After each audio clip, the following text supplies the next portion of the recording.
All praise to the most high creator and sustainer of life. It's good to be here one more time. I am referencing the one or ones who gave me my first heartbeat a long time ago. God who created the sunshine and the rain.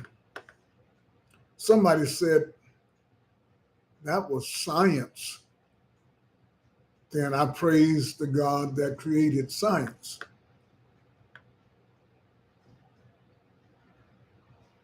Science,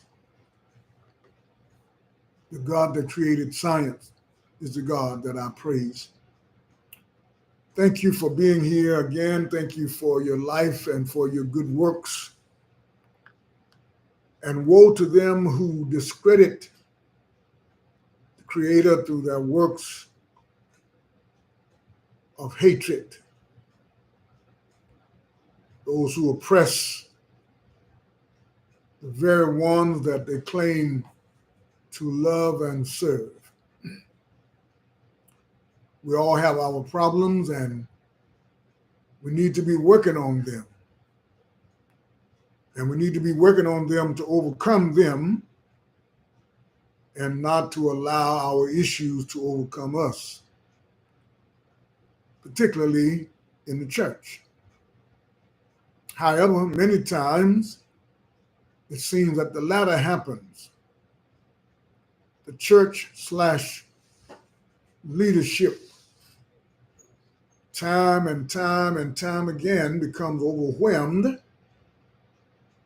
with issues of the church and in the church. Leaders sometimes lose their way too, particularly when they find themselves in love with money instead of in love with the people, which is the church. It's amazing how over the years, when you think of the church, you don't think of the people, but you should.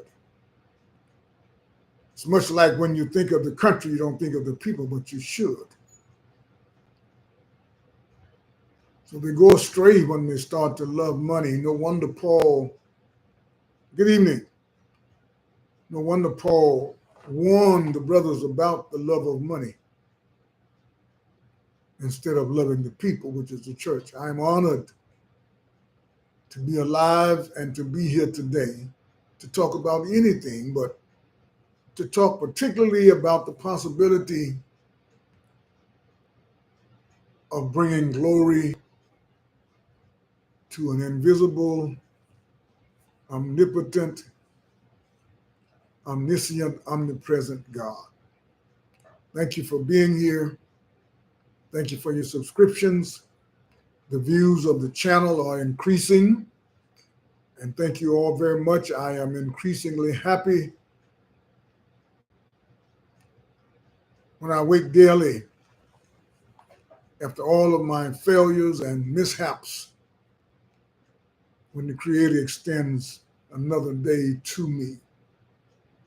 I don't deserve another, but I need another day or two or three to try and make up for at least some of the messes that I've made. And don't laugh, because you do too. Hello, it is Saturday, May 3rd, 2025, 5 p.m. Pacific Standard Time. Welcome to Church Talk Unlimited with James Paul Berry. As always, I am fighting for the poor, particularly the poor of the church. And as always, we are concerned about our relationships or the lack thereof. Today, we will talk briefly about the subject: the head cannot say to the foot, I don't need you. The head cannot say to the foot, I don't need you. And this is based off of the scriptural context of 1 Corinthians chapter 12, verses 19 through 21. And I get motivated, perhaps a better word would be inspired, to bring up these subjects because it is important to me, and I believe it is important to the God of the Bible, that we have good relationships with each other, not just sing about them and pray about them and preach about them and teach about them and write about them and read about them, but actually have great relationships. 1 Corinthians chapter 12, verses 19 through 21. The Apostle Paul says, ask the question, if they were all one part, talking about all these different members, all these different body parts, which were members of the church, if they were all one part, where would the body be? So certainly we are not monolithic. Each one of our members have different roles and responsibilities. In the church, we have different skills. Everyone doesn't have the same skill. So we're not just one part, but we're many parts that make up one body. So that this body should function well because of these many parts. But Paul says if they all were one part, what would the body be? Sometimes it seems like we're just one part, the preacher.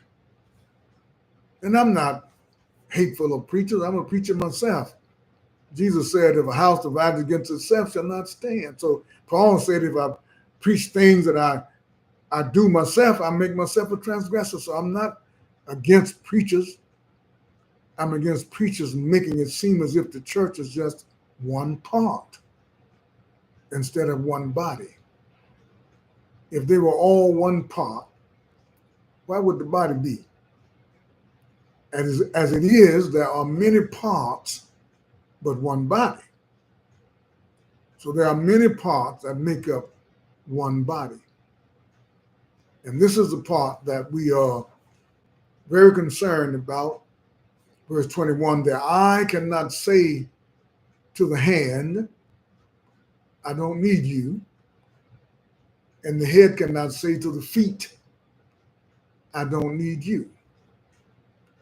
Now, of course, we can say whatever we want to say if we have the ability to verbalize what's in our mind, but it is not correct.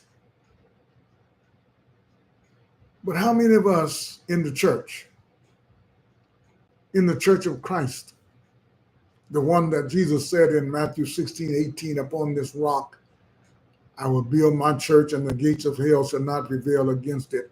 How many of us believe that we need each other to be successful in the sight of God?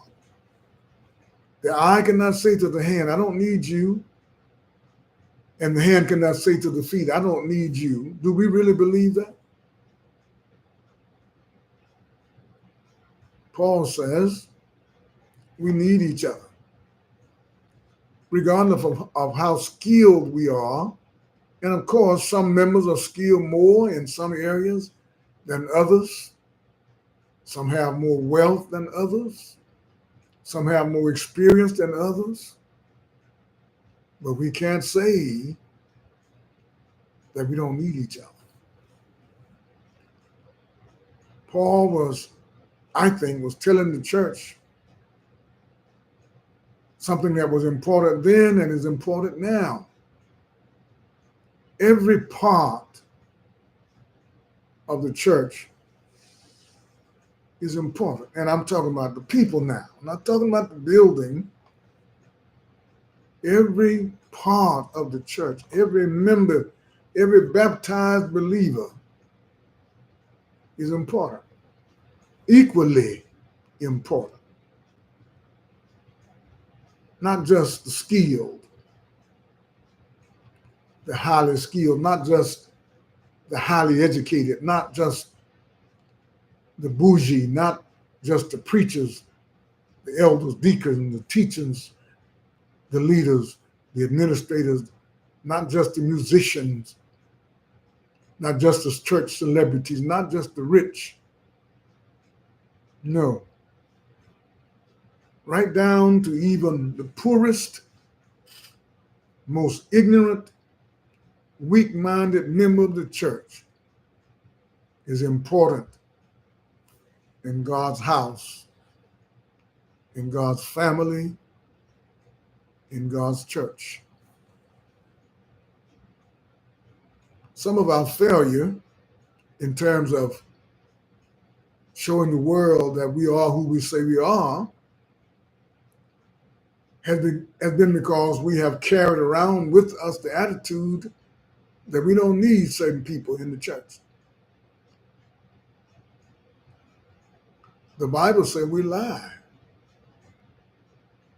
And John asked the question, how can a man love God whom he hath not seen and hate his brother whom he hath seen? And Paul says, love does not behave itself unseemly. Love behaves like love. And love dictates that in the church, we all need each other. When was the last time that your opinion mattered? When was the last time your need for growth, your need for comfort, your need for nourishment was considered equally as everyone else's? Should be. The hand cannot say, the eye cannot say to the feet, I don't need you. I don't need my feet to see, and I don't need my eyes to walk. But they work well when they work together. Until next time, I wish you all the things that you need.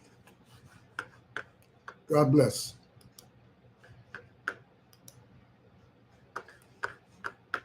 Good evening, brother. Thank you so much for being here.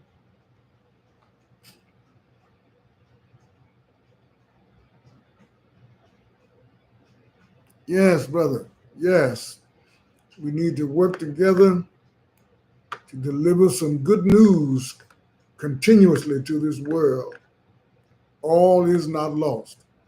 God bless you.